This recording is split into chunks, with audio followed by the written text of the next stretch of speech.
말씀과 함께하는 따뜻한 오늘 큐티온.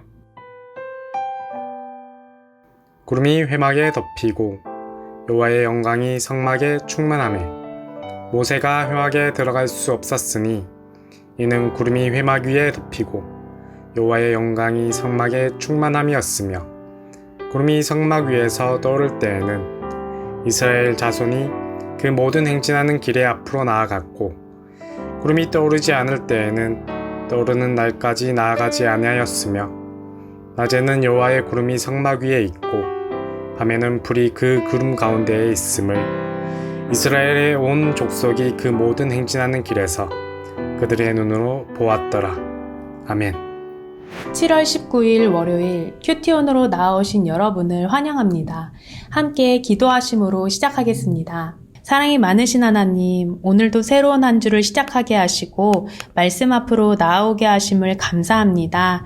말씀 묵상을 통해 주님과 동행하는 하루 되게 하여 주옵소서. 예수님의 이름으로 기도드립니다. 아멘. 오늘의 본문은 드디어 출애굽기 마지막 장의 마지막 단락입니다. 우리는 지금까지 출애굽기의 말씀을 통하여서 고통 속에 있던 이스라엘 백성을 구원하시고 그들을 하나님의 백성으로 세워가시는 하나님의 놀라운 역사를 함께 묵상해 왔습니다. 그리고 그 출애굽기의 마지막 내용으로 하나님께서는 이스라엘 백성들에게 성막 만드는 법을 가르쳐 주시고 이스라엘 백성들은 그 말씀대로 성막을 지어 봉헌을 하게 됩니다. 바로 오늘의 본문은 성막을 봉헌한 후에 성막에 하나님의 영광이 충만히 임재하였던 그 벅찬 현장을 우리에게 전해줍니다. 오늘의 본문은 5절로 아주 짧습니다. 잠시 어제의 본문 말씀도 함께 살펴보면 모세가 드디어 성막을 세우게 되는데 하나의 과정을 마칠 때마다 여호와께서 모세에게 명하신 대로 되니라 라는 말씀이 7번이나 반복해서 등장합니다. 이렇게 성막은 하나님의 말씀으로 시작하여 하나님의 말씀으로 세워진 곳임을 성경은 우리에게 전해주고 있습니다. 그리고 이렇게 하나님의 말씀으로 세워진 이곳을 하나님께 드릴 때 하나님의 영광이 성전 위에 가득하게 됩니다. 특별히 하나님의 영광은 구름으로 표현이 되는데 이 구름이 얼마나 가득하고 빽빽하게 충만하였는지 모세가 성막에 들어갈 수 없을 정도였다고 성경은 전하여 줍니다. 이스라엘 백성들도 성막에 임재하신 하나님의 영광을 보며 아주 벅차고 밀려 들어오는 여러 감정들을 느꼈을 것입니다. 우리들의 고통의 소리를 들으시고 그곳에서 건져주신 하나님의 은혜를 기억하고 위기의 순간에 불기둥과 구름기둥으로 보호하고 인도하신 하나님께서 앞으로도 우리와 함께 한다는 사실에 감사하였을 것입니다. 저는 오늘 본문 38절의 말씀을 통해 이 현장을 더욱 깊이 묵상해 볼 수 있었는데요.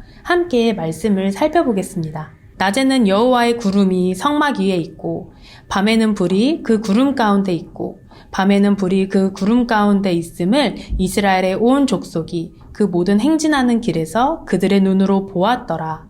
아멘. 38절에는 이스라엘을 밤낮으로 지키신 하나님의 불기둥과 구름기둥을 이스라엘 온 족속이 그들의 눈으로 보았다라는 표현이 등장합니다.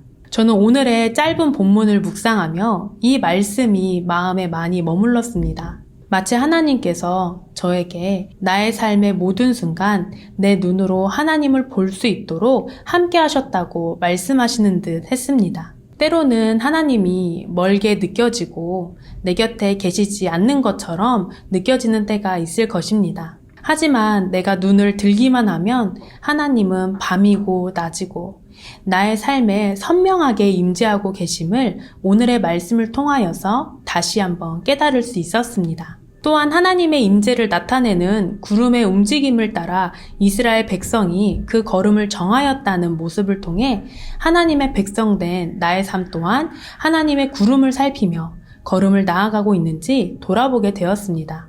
어쩌면 나는 하나님이 나와 함께 하신다는 그 임재의 상징만을 바라보며 인생의 걸음은 내가 가고 싶은 대로 나아가고자 하는 것은 아닌지, 하나님의 구름이 오히려 내 걸음을 따라오기를 바라는 것은 아닌지 돌아보게 되었습니다. 요즘 시대는 워낙 빠르게 바뀌기도 하고 치열하게 살아가고 있기 때문에 우리의 마음에 많은 부분 조급함이 생기기 쉬운 것 같습니다. 그래서 하나님의 구름이 뜰 때까지 기다리는 과정이 어떤 때는 답답하고 불안하게 느껴질 수도 있습니다. 하지만 우리가 출애굽기를 통해 깊이 묵상하였던 우리를 건지시고 보호하시며 인도하시는 그 하나님의 구원의 은혜를 기억하며 신뢰함으로 그 걸음을 옮기는 우리가 되기를 소망합니다. 그렇다면 우리 시대에는 하나님의 임재를 경험하게 하는 것은 무엇이 있을까요? 물론 지금은 눈에 보이는 성막이나 영광의 구름,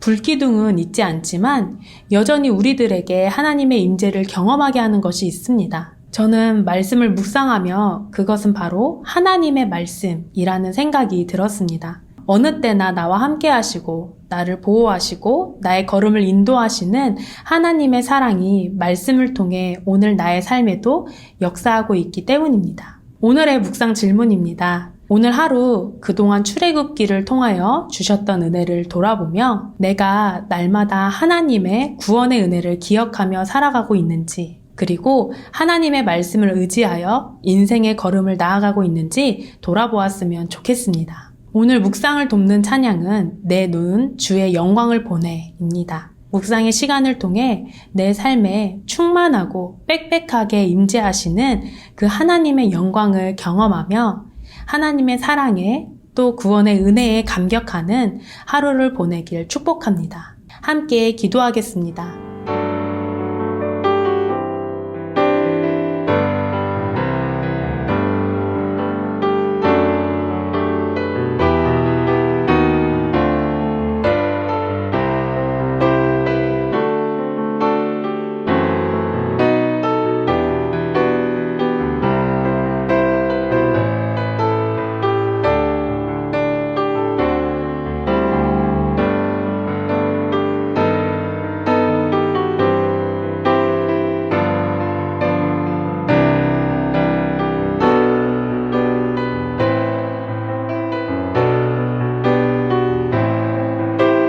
사랑의 하나님, 우리에게 출애굽기를 통해 구원의 은혜를 깊이 묵상하게 하심을 감사합니다. 우리를 구원하시고 우리의 삶에 친히 찾아오셔서 충만한 영광으로 임재하시는 하나님을 날마다 바라보며 살아가기를 원합니다. 오늘도 주의 말씀으로 우리의 걸음을 인도하여 주옵소서. 예수님의 이름으로 기도드립니다. 아멘.